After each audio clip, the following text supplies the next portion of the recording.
एक डरावनी कहानी है जहां दोस्ती और बहादुरी का सामना एक अनजानी शक्ति से होता है। कुएं का काला साया। गांव के छोर पर स्थित वो पुराना कुआं सालों से बंद था। गांव वाले कहते थे कि वो कुआं नहीं बल्कि पाताल का रास्ता है। एक शाम शर्त के चक्कर में आकाश उस कुएं के पास गया, लेकिन अचानक पैर फिसलने से वो उसमें गिर गया। जब अर्जुन, विकास और प्रशांत वहां पहुंचे तो उन्हें कुएं के अंदर से आकाश के चिल्लाने की आवाज नहीं बल्कि सिसकने की आवाज आ रही थी। बचाव की कोशिश और अनहोनी। अर्जुन ने तुरंत एक मोटी रस्सी निकाली और उसे कुएं के पास लगे पुराने बरगद के पेड़ से बांध दिया। विकास, आकाश, रस्सी पकड़, हम तुझे ऊपर खींच रहे हैं। आकाश, नीचे से, यहाँ कोई और भी है, वो मुझे पकड़ रहा है। विकास और प्रशांत ने टॉर्च की रोशनी नीचे डाली। जो उन्होंने देखा उससे उनका खून जम गया। आकाश कुएं के फर्श पर नहीं खड़ा था, बल्कि वो पानी के ऊपर हवा में लटका हुआ था और नीचे से कई काले सड़े हुए हाथ उसके पैरों को जकड़े हुए थे। खौफनाक मंजर। अर्जुन ने हिम्मत नहीं हारी। उसने चिल्लाकर कहा, विकास, प्रशांत, रस्सी खींचो, रुकना मत। जैसे ही उन्होंने खींचना शुरू किया, कुएं के अंदर का तापमान अचानक गिर गया। कुएं की दीवारों से खून जैसा लाल पानी रिसने लगा और एक गूंजती हुई हंसी सुनाई दी। वो हंसी किसी इंसान की नहीं थी। एक प्रशांत का हाथ कांपने लगा। उसे लगा जैसे कोई अदृश्य ताकत उसे भी अंदर खींच रही है। 2. विकास ने देखा कि आकाश की आंखें पूरी तरह सफेद हो चुकी थीं। 3. अर्जुन ने अपनी जेब से एक छोटा सा लोहे का कड़ा निकाला और उसे कुएं में फेंकते हुए जोर से चिल्लाया। अंतिम प्रहार। लोहे के स्पर्श और अर्जुन की चीख ने शायद उस साये को कमजोर कर दिया। काले हाथ धीरे धीरे पीछे हटने लगे। विकास और प्रशांत ने अपनी पूरी ताकत लगा दी। जैसे ही आकाश कुएं के मुहाने तक पहुंचा, एक आखिरी बार उस कुएं से एक भयानक चीख निकली जिसने पूरे जंगल को कपा दिया। तीनों ने मिलकर आकाश को बाहर खींचा और दूर भाग गए। खौफनाक अंत। घर पहुंचकर जब उन्होंने आकाश को देखा तो वो बेहोश था। लेकिन सबसे डरावनी बात ये थी कि आकाश की पीठ पर कीचड़ से लिखा हुआ था, ये अभी खत्म नहीं हुआ है। अगली सुबह जब गांव वाले उस कुएं के पास गए तो वो कुआं पूरी तरह से मिट्टी से भरा हुआ था, जैसे वो कभी था ही नहीं। लेकिन आकाश आज भी सोते समय उसी कुएं की भाषा में बड़बड़ाता है। कुएं का काला साया, भाग 2, वो अधूरा बुलावा। आकाश को कुएं से निकले हुए 1 हफ्ता बीत चुका था, लेकिन वो अब पहले जैसा नहीं रहा। वो दिन भर चुप रहता और रात होते ही उसकी आंखों की पुतलियां ऊपर चढ़ जाती। वो अजीब सी भाषा में फुसफुसाता, उसे प्यास लगी है, उसे शरीर चाहिए। अर्जुन, विकास और प्रशांत समझ गए थे कि उस रात कुएं से सिर्फ आकाश बाहर नहीं आया था, बल्कि कुछ और भी उनके साथ आ गया था। आधी रात का बुलावा। एक रात विकास की नींद अचानक टूटी। उसे अपने कमरे की खिड़की पर किसी के नाखूनों से खुरचने की आवाज आई। उसने टॉर्च जलाई तो देखा बाहर आकाश खड़ा था। उसकी त्वचा पीली पड़ चुकी थी और वो बिना पलक झपकाए विकास को देख रहा था। आकाश, चलो, वह इंतजार कर रहा है। विकास कांपते हुए, आकाश, तुम यहाँ क्या कर रहे हो? घर जाओ। तभी अर्जुन और प्रशांत भी वहां पहुंच गए। उन्होंने देखा कि आकाश के पैरों के नीचे की जमीन गीली थी, जबकि बारिश भी नहीं हुई थी। वो पानी वैसा ही काला और बदबूदार था जैसा उस पुराने कुएं का था। रहस्य की तलाश। तीनों दोस्तों ने तय किया कि उन्हें उस पुराने तांत्रिक के पास जाना होगा जो गांव के बाहर एक झोपड़ी में रहता था। तांत्रिक ने उनकी बात सुनी और अपनी आंखें बंद कर लीं। तुमने उसे बाहर तो निकाल लिया, लेकिन उसकी परछाई अभी भी उसी कुएं की गहराई में कैद है। जो तुम्हारे साथ घूम रहा है वो आकाश नहीं, बल्कि उस कुएं की भूख है। तांत्रिक ने उन्हें 3 चीजें दी। 1. अभिमंत्रित गंगाजल। 2. पीली सरसों के दाने। 3. एक पुरानी तांबे की कील। कुएं पर वापसी। अगली रात चारों दोस्त आकाश को जबरदस्ती लेकर उस जगह पहुंचे जहां कुआं था। ताज्जुब की बात यह थी कि जो कुआं कल मिट्टी से भरा हुआ था वो आज फिर से खुला हुआ था और उसके अंदर से गहरा काला धुआं निकल रहा था। जैसे ही वे करीब पहुंचे, आकाश के शरीर में एक भयानक मरोड़ उठी। वो जमीन पर रेंगने लगा और उसके मुंह से काले कीड़े निकलने लगे। प्रशांत, अर्जुन, जल्दी करो, ये हमें मार डालेगा। अर्जुन, विकास, इसे पकड़ो। प्रशांत, सरसों के दाने कुएं के चारों ओर फेंको। जैसे ही प्रशांत ने सरसों के दाने फेंके, कुएं के अंदर से हजारों इंसानी चीखें सुनाई देने लगीं। अर्जुन ने तांबे की कील को कुएं के पत्थर पर गाड़ना शुरू किया और गंगाजल की बूंदें आकाश पर डालीं। अंतिम संघर्ष। आकाश का शरीर हवा में उठ गया और उसकी पीठ के पीछे से वही काले सड़े हुए हाथ फिर से निकले। वे हाथ अर्जुन का गला घोंटने की कोशिश करने लगे। इसे वापस नहीं ले जा सकते। कुएं से एक भारी आवाज गूंजी। अर्जुन ने हार नहीं मानी। उसने अपनी हथेली पर कट लगाकर अपना खून उस तांबे की कील पर लगाया और आखिरी वार किया। जैसे ही कील पत्थर के अंदर धंसी, एक तेज रोशनी हुई और पूरा कुआं ढह गया। सब कुछ शांत। धुआं छंटा तो देखा, आकाश जमीन पर बेहोश पड़ा था। उसके चेहरे पर अब शांति थी, लेकिन जब अर्जुन ने अपनी चोट देखी तो वो हैरान रह गया। उसकी हथेली पर वही निशान बन गया था जो उस कुएं की दीवार पर बना हुआ था। जब वे वापस मुड़े तो उन्होंने देखा कि जंगल के पेड़ों पर हजारों आंखें चमक रही थीं, जैसे वे उनका पीछा कर रही हों। वे बच तो गए थे, लेकिन उस रात के बाद से गांव का कोई भी कुत्ता उस रास्ते की तरफ मुंह करके नहीं भौंकता। अर्जुन के हाथ पर बना वो निशान कोई साधारण घाव नहीं था। जब वे घर पहुंचे और रोशनी में उसे देखा तो उनके रोंगटे खड़े हो गए। वो निशान एक उल्टे त्रिकोण जैसा था, जिसके बीच में एक बंद आंख बनी हुई थी। निशान का भयानक सच। अगले दिन अर्जुन को तेज बुखार चढ़ गया। अजीब बात यह थी कि उसे गर्मी नहीं बल्कि कड़कड़ाती ठंड लग रही थी। उसका शरीर बर्फ जैसा ठंडा था और जहां वो निशान था वहां की खाल काली पड़ने लगी थी। वे फिर से उसी तांत्रिक के पास भागे। तांत्रिक ने जैसे ही अर्जुन की हथेली देखी, वो खौफ से पीछे हट गया और चिल्लाया, ये तो रक्षक का ऋण, द प्रोटेक्टर्स डेट है। निशान के 3 गहरे मतलब। तांत्रिक ने जो बताया उसने तीनों दोस्तों की रूह कंपा दी। 1. चुना हुआ बलि, द मार्क्ड विक्टिम। तांत्रिक ने बताया कि उस कुएं की शक्ति, जिसे कूप पिशाच कहते हैं, ने आकाश को तो छोड़ दिया, लेकिन बदले में उसे एक नया शरीर चाहिए था।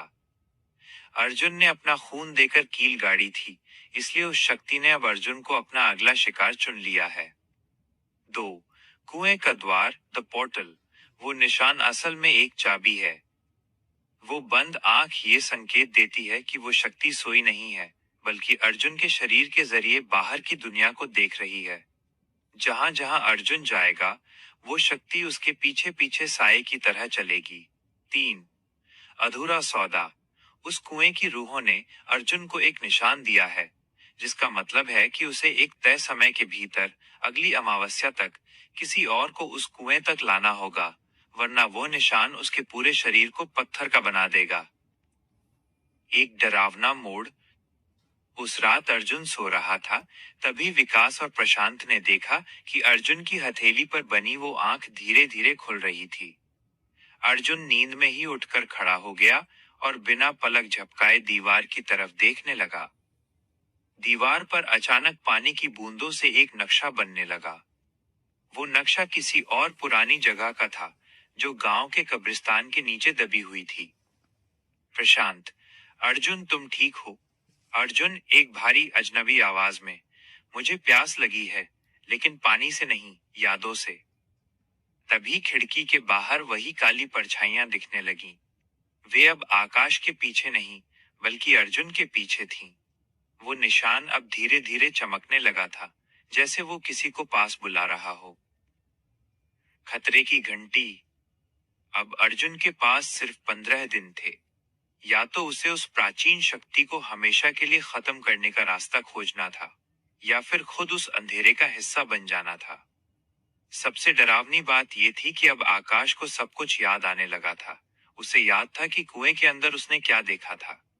आकाश ने कांपते हुए कहा, अर्जुन, वो निशान सिर्फ तुम्हें नहीं बुला रहा, वो हम तीनों को वापस वहीं ले जाना चाहता है जहां से हम भागे थे। कुएं का काला साया। अंतिम अध्याय। माइनस पाताल का द्वार। अमावस्या की रात करीब थी।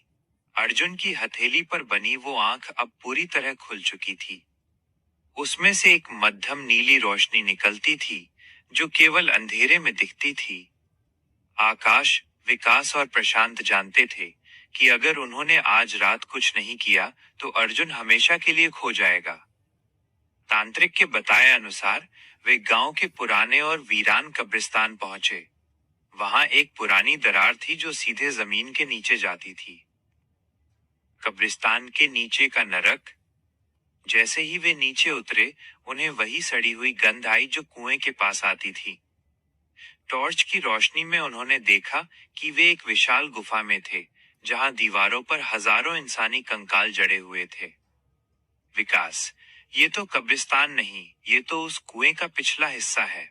प्रशांत, देखो अर्जुन कहाँ जा रहा है। अर्जुन किसी सम्मोहन ट्रांस में था। वो तेजी से गुफा के बीचों बीच बने एक काले तालाब की ओर बढ़ रहा था। उस तालाब का पानी आईने की तरह स्थिर था, लेकिन उसमें कोई परछाई नहीं दिख रही थी। अंतिम आमना सामना। जैसे ही अर्जुन तालाब के किनारे पहुंचा, पानी के अंदर से वही काले हाथ निकले और उसे धीरे धीरे अंदर खींचने लगे। अर्जुन का शरीर पत्थर की तरह सख्त होने लगा था। अब समय आ गया है, एक गूंजती हुई आवाज आई।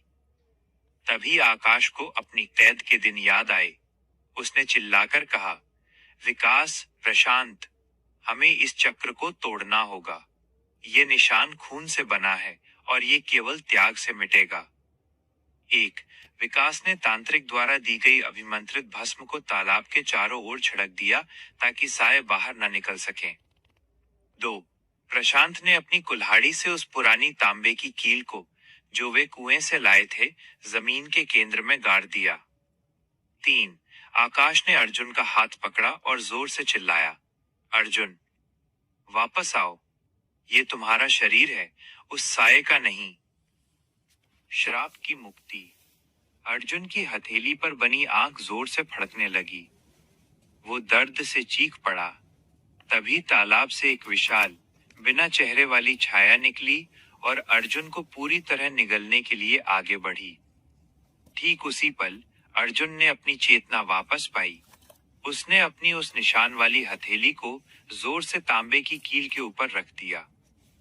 जैसे ही तांबा और वो निशान मिले, एक भीषण विस्फोट हुआ। सफेद रोशनी ने पूरी गुफा को भर दिया। चीखें, उन हजारों रूहों की चीखें सुनाई दी जो सालों से उस कुएं में कैद थीं। अंततः वह काला तालाब सूख कर राख बन गया। सुबह का उजाला। जब सूरज की पहली किरण कब्रिस्तान पर पड़ी तो तीनों दोस्त धूल और मिट्टी से लथपथ बाहर निकले। अर्जुन की हथेली अब साफ थी। निशान गायब हो चुका था, बस एक छोटा सा सफेद दाग बाकी था। वे चुपचाप अपने घर की ओर चल दिए। गांव में सब कुछ सामान्य लग रहा था, लेकिन जब वे अपने कमरे में पहुंचे तो उन्होंने देखा कि उनके फोन पर एक अनजान नंबर से वीडियो कॉल आ रही थी।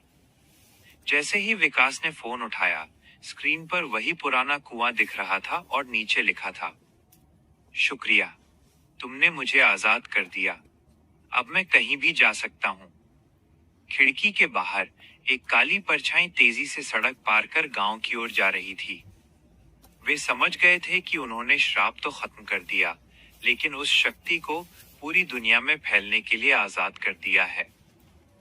कहानी यहाँ समाप्त होती है, या शायद ये कहानी अब गांव की सीमाओं को लांघकर पूरे शहर में फैलने वाली एक महामारी जैसी दहशत में बदल जाती है। कुएं का काला साया। अध्याय 3। शहर में साया। गांव के उस कुएं से जो शक्ति आजाद हुई थी, वो अब किसी एक जगह कैद नहीं थी। वो बिजली की तारों, इंटरनेट के सिग्नल और लोगों के परछाइयों के जरिए शहर की ओर बढ़ चुकी थी। अर्जुन, विकास और प्रशांत अब उस खौफनाक रात को भूलना चाहते थे, लेकिन वो साया उनका पीछा नहीं छोड़ रहा था। डिजिटल आतंक। शहर पहुंचने के कुछ ही दिनों बाद विकास के लैपटॉप पर अजीब फाइलें अपने आप खुलने लगीं। हर फाइल का नाम एक ही था, KUA_1920.x का लिंक, कुआं 1920। जब उसने एक फाइल खोली तो स्क्रीन पर उसके खुद के कमरे का लाइव वीडियो चलने लगा। वीडियो में विकास अपनी कुर्सी पर बैठा था, लेकिन उसके ठीक पीछे वही बिना चेहरे वाली काली परछाई खड़ी थी। विकास ने पीछे मुड़कर देखा तो वहां कोई नहीं था, लेकिन जैसे ही उसने स्क्रीन पर देखा, वो परछाई अब उसके और करीब आ चुकी थी। परछाइयों का हमला। उधर प्रशांत एक भीड़ भाड़ वाले मॉल में था। अचानक मॉल की सारी लाइटें चली गईं। जब इमरजेंसी लाइटें जली तो उसने देखा कि मॉल में मौजूद सैकड़ों लोगों की परछाइयां गायब थीं। लोग सामान्य रूप से चल रहे थे, लेकिन जमीन पर उनकी परछाई नहीं बन रही थी। तभी उसे अपनी परछाई दिखाई दी। उसकी परछाई जमीन पर नहीं थी, बल्कि दीवार पर उल्टी लटकी हुई थी और उसकी तरफ हाथ बढ़ा रही थी। अर्जुन का नया निशान। अर्जुन, जिसका निशान मिट चुका था, उसे अब चीजें सुनाई देने लगी थीं। वो जहां भी जाता, उसे पानी टपकने की आवाज आती। इंटू टप टप टप। उसने आईने में देखा तो उसकी आंखों की पुतलियों के अंदर वही उल्टा त्रिकोण दिखाई दे रहा था। वो अब उस शक्ति का एंटीना बन चुका था। वो जहां देखता, वहां की चीजें सड़ने लगती। शक्ति का अगला शिकार। तीनों दोस्त फिर से इकट्ठा हुए। उन्होंने महसूस किया कि वो शक्ति अब केवल डरा नहीं रही थी, वो शरीर इकट्ठा कर रही थी ताकि वो इंसानी रूप ले सके। आकाश। उसे वह कील चाहिए जो हमने कब्रिस्तान में छोड़ी थी। वह कील ही उसे भौतिक रूप, फिजिकल फॉर्म दे सकती है। अर्जुन, नहीं, वह कील तो नष्ट हो गई थी। वह कुछ और ढूंढ रहा है। तभी उनके फोन पर एक साथ एक मैसेज आया। यह एक लाइव लोकेशन थी, गांव का वो पुराना कुआं जो अब फिर से खोद दिया गया था। लेकिन इस बार इसे इंसानों ने नहीं, बल्कि उन लोगों ने खोदा था जिनकी परछाइयां गायब हो चुकी थीं। खौफनाक सच। वे समझ गए कि वो शक्ति पूरे शहर को एक जीवित कुआं बनाना चाहती है। लोग अपनी सुध बुध खोकर उस पुराने कुएं की ओर पैदल ही चल दिए थे, जैसे किसी सम्मोहन में हों। विकास। अगर वे सब उस कुएं में गिर गए तो वो शक्ति इतनी ताकतवर हो जाएगी कि उसे कोई नहीं रोक पाएगा। तभी अचानक कमरे का दरवाजा अपने आप बंद हो गया। दीवार पर गीले हाथों के निशान उभरने लगे और अर्जुन के मुंह से वही भारी आवाज निकली। मेरे लिए नया कुआं तैयार करो। शहर की गलियां अब मेरी सुरंगें होंगी। ये इस कहानी का अंतिम और सबसे भयानक मुकाबला है। कुएं का काला साया, महासंग्राम, द फाइनल स्टैंड। शहर की सड़कें अब श्मशान जैसी शांत थीं। हजारों लोग अपनी आंखों में खालीपन लिए गांव के उस कुएं की ओर बढ़ रहे थे। अर्जुन का शरीर धीरे धीरे उस शक्ति के वश में जा रहा था। उसकी त्वचा फटने लगी थी और दरारों से वही काला पानी रिस रहा था। अंतिम योजना। विकास और प्रशांत जानते थे कि वे शक्ति से लड़ नहीं सकते। उन्हें उस स्रोत, सोर्स को ही नष्ट करना होगा। विकास ने अपने तकनीकी ज्ञान का इस्तेमाल किया और एक साउंड फ्रीक्वेंसी तैयार की, जो तांत्रिक के मंत्रों की ध्वनि तरंगों पर आधारित थी। विकास, प्रशांत, हमें इस फ्रीक्वेंसी को शहर के मुख्य रेडियो टावर से ब्रॉडकास्ट करना होगा। अगर हम उन सम्मोहित लोगों को जगा सके तो इस शक्ति का आधार टूट जाएगा। प्रशांत, और अर्जुन का क्या? वो तो खुद एक शैतान बनता जा रहा है। रेडियो टावर पर हमला। जैसे ही वे रेडियो टावर पहुंचे, परछाइयों की एक फौज ने उन पर हमला कर दिया। ये परछाइयां ठोस थीं और उनकी पकड़ लोहे जैसी मजबूत थी। तभी वहां अर्जुन प्रकट हुआ। उसकी आंखें पूरी तरह काली थीं। उसने एक भयानक चीख मारी, जिससे टावर के कांच के टुकड़े टुकड़े हो गए। तुम मुझे रोक नहीं सकते। मैं प्यास हूं। मैं अंत हूं। अर्जुन के गले से निकली वो आवाज हजारों रूहों का मिश्रण थी। बलिदान का क्षण। प्रशांत ने अपनी जान जोखिम में डालकर अर्जुन को पीछे से जकड़ लिया। विकास, बटन दबाओ। अभी। विकास ने जैसे ही स्विच ऑन किया, पूरे शहर के लाउडस्पीकरों और फोन से एक अजीब सी कान फाड़ देने वाली गूंज निकलने लगी। ये वही पवित्र ध्वनि थी जिसे तांत्रिक ने सिखाया था। एक असर। कुएं की ओर बढ़ रहे लोग अचानक रुक गए और जमीन पर गिरकर तड़पने लगे। 2. साया। अर्जुन के शरीर से वो काली छाया किसी धुएं की तरह बाहर निकलने के लिए छटपटाने लगी। 3. टक्कर। छाया ने विकास के सिस्टम को तबाह करने की कोशिश की, लेकिन प्रशांत ने अपनी जेब से वही तांबे की कील का बचा हुआ एक टुकड़ा निकाला और उसे सीधे अर्जुन की हथेली के उस सफेद दाग पर चुभो दिया। महाविस्फोट। एक तेज धमाका हुआ। रेडियो टावर से निकली तरंगें और उस कील की शक्ति ने मिलकर एक शॉकवेव पैदा की। वो काली छाया हवा में ही बिखर गई और एक दर्दनाक चीख के साथ आसमान में ओझल हो गई। पूरा शहर एक पल के लिए रोशनी से नहा गया और फिर घोर अंधेरा छा गया। राख और शांति। अगली सुबह टावर के नीचे विकास और प्रशांत होश में आए। अर्जुन उनके पास पड़ा था। वो जिंदा था, लेकिन बहुत कमजोर। शहर के लोग धीरे धीरे अपनी सुध बुध वापस पा रहे थे। विकास, क्या वो खत्म हो गया? प्रशांत, निशान गायब है। आवाजें बंद हो गई हैं। वे तीनों एक दूसरे का हाथ पकड़कर टावर से नीचे उतरे।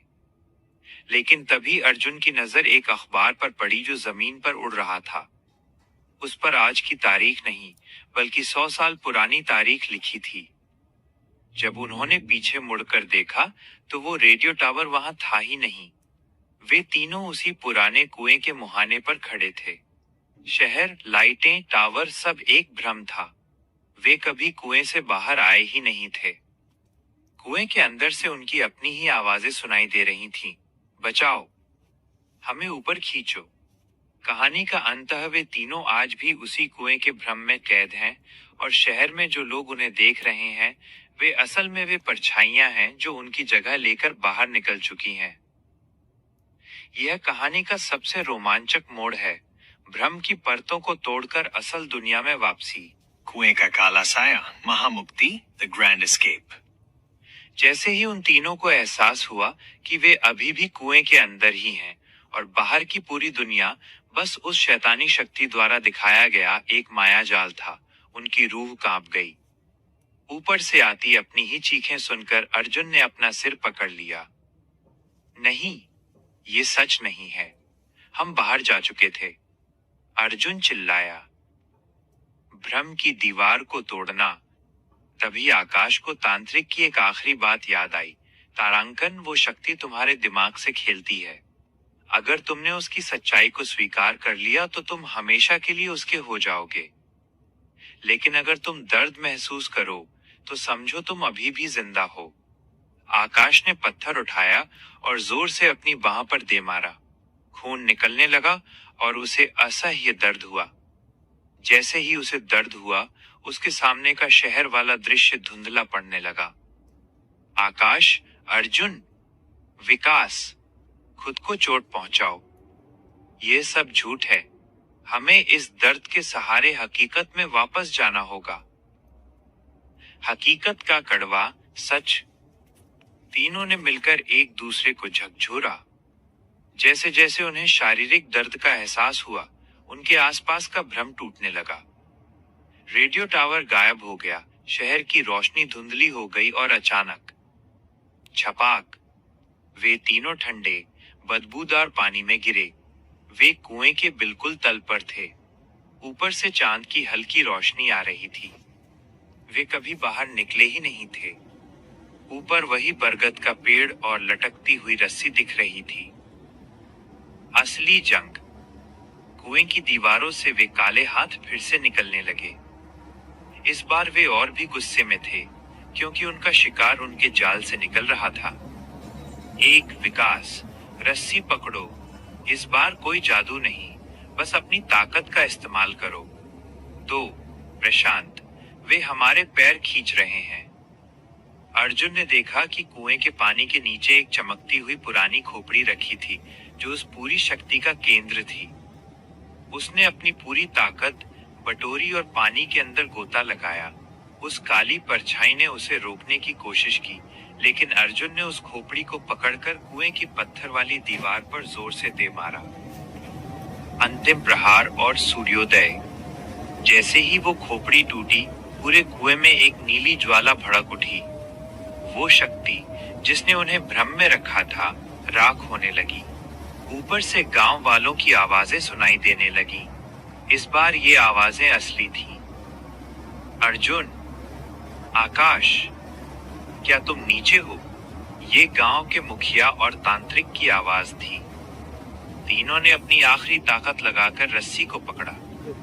जैसे ही वे कुएं के मुहाने से बाहर निकले, सूरज की पहली किरण ने उनका स्वागत किया। मुक्ति। बाहर आते ही तांत्रिक ने तुरंत कुएं में पवित्र भस्म और नमक डाल दिया, और गांव वालों ने मिलकर उसे बड़े बड़े पत्थरों से हमेशा के लिए पाट दिया।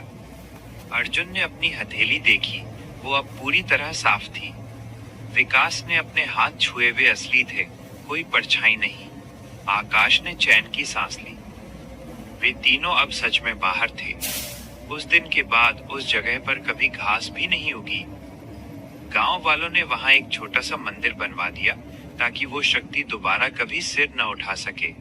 तीनों दोस्त अब भी साथ हैं, लेकिन वे कभी अंधेरे कुएं के पास नहीं जाते और न ही कभी आईने में अपनी परछाई को गौर से देखते हैं, क्योंकि उन्हें पता है कि कुछ दरवाजे ऐसे होते हैं जिन्हें एक बार बंद कर दिया जाए तो उन्हें दोबारा कभी नहीं खोलना चाहिए।